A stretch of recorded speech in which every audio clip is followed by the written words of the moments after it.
piece with a lid on it and a tassel around it, and it broke. The lid broke, and it broke in so many pieces that you couldn't put it back together again. Just put it on the kitchen counter. Now it's in the evening, we all went to bed, and when we woke up the next morning, it came out, and I swear to you, it was all put together with a tassel, just the way it was supposed to be. It freaked us out, because there was no way any of us could have put it together. It was so many pieces. If nothing else, it unsettled the family. Even their cat, Boo, sensed something out of the ordinary was happening. But that was only the beginning. After that, it just started, things started happening. We would be lying in our bedroom, in our bed, and we'd hear the sliding door open from my kids' room, and footsteps coming out and stop in the middle of the room. We'd be sitting in the family room, and we hear the light switch in the bathroom going on and off. Blow dryers going on when no one would be near the blow dryer. Hangers moving in the closet. My thoughts were nowhere near any ghosts or spirits or anything like that. Although Fred's experiences were more vivid, no one really gave any notice to his stories. All children told incredible stories, didn't they? It was a typical California summer afternoon when Meta had her first visual encounter. When I was sitting by my desk and I saw something on the corner of my eye, and I looked over and I saw this tall Indian, and I just didn't react immediately, but then I just threw my face back again like that and see, what was that? And he was gone.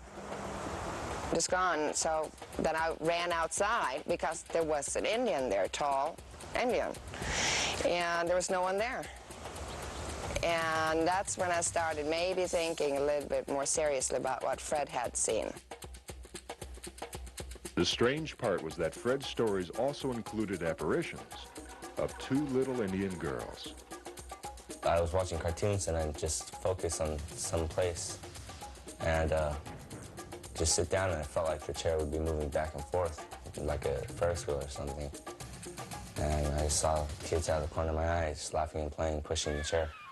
These little spirits had found a new friend in Fred, obviously unaware of how they scared him.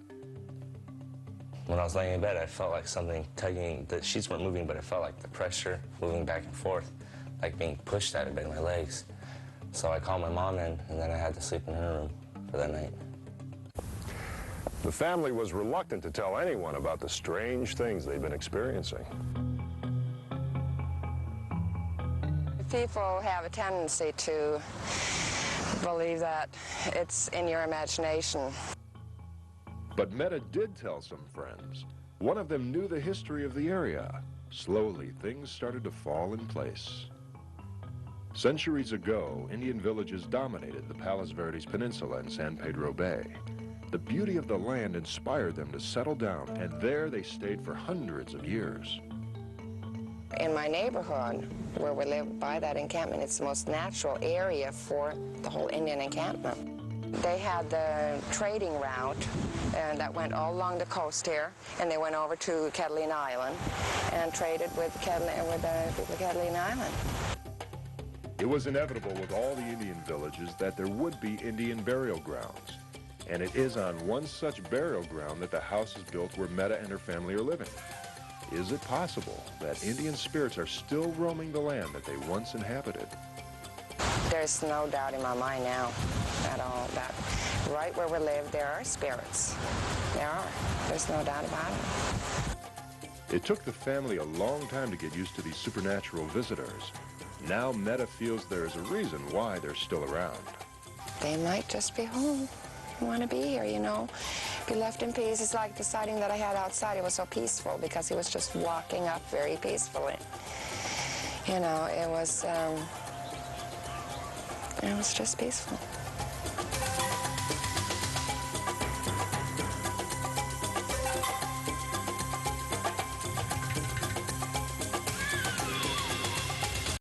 Terrifying tales of a brutal murder and cannibalism still haunt the small town of Rawlins, Wyoming. Although the prison has been closed for the past 15 years, when we visited, we found witnesses who claim this prison is still open and housing former inmates. Our next story asks, could a prisoner's cruel past condemn him to his cell for all eternity? Our story starts here, at the Wyoming Frontier Prison, formerly the State Penitentiary.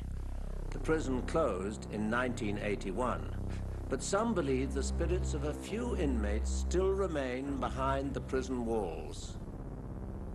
Some of the worst murderers in the history of Wyoming spent their last days in the death house before their execution. This is the death house, and I think this place in history sounds a lot different than, feels a lot different than any place else in the prison. The one that really scares me is the guy on the back side. This cell belonged to, I think, the worst murder in the history of Wyoming. When we do night tours, his candle always burns brighter or dimmer than any of the others. I don't know, I feel a little uncomfortable talking about him. There's many times the hair on your back will stand up. You're fully aware that something is there, what you don't know. Pixley is tremendously scary. Even when you're doing tours and you're talking about him, as a tour guide, you always get a sense that this is maybe something you shouldn't be talking about. You'll get the creeps and the willies. And the candles will flicker. His will be straight. The other candles on the night tours will flicker. Definitely, there's definitely something to his story, I'm sure. The last execution, Andrew Pixley in 1965, he was the youngest guy executed here. He was 22 years old. And when he was executed, they wanted to make sure that there was no leaks in the gas chamber. Usually they go by a pig, but this time they went out onto the streets of Rollins and they found a stray black cat, and they executed it. Black cat supposedly haunts the penitentiary. I was running out of A block one night after I came out of the cell, and I was running around and this black cat darted out in front of me. And he went around the corner, and another tour guide, Molly, was waiting for me there, and it darted out in front of her, and it just disappeared. And every once in a while we see him, but he's lurking around every night tour. The one that scares me is the guy who was in the middle cell, Andrew Pixley. He was 21 years old when he committed the most horrible murder in the history of Wyoming. Family from Chicago on a ski vacation, Jackson Hole. He murdered 2 little girls. There was evidence of cannibalism. The beatings were so horrible. There are elements of Pixley's case that, in my opinion, are almost worse than Jeffrey Dahmer. He had the least witnesses. He had the most ministers. He was praying right at the time of his execution. He was baptized just for his execution. Andrew Pixley was described as the perfect psychopath. He had no conscience at all. He didn't remember any of the heinous crimes committed when they found him in the room covered with blood. His execution was carried out shortly after midnight, December the 10th, 1965, in the prison gas chamber. Andrew Pixley took longer to die than any other man in the death house. He lived twice as long as all the others in the gas chamber. They say it takes longer to kill evil, and I'm convinced this guy was pure evil. And I mean, I'm not a big proponent of capital punishment, but this Pixley character, he scares me to death because the crime is so horrible. Is the prison gas chamber.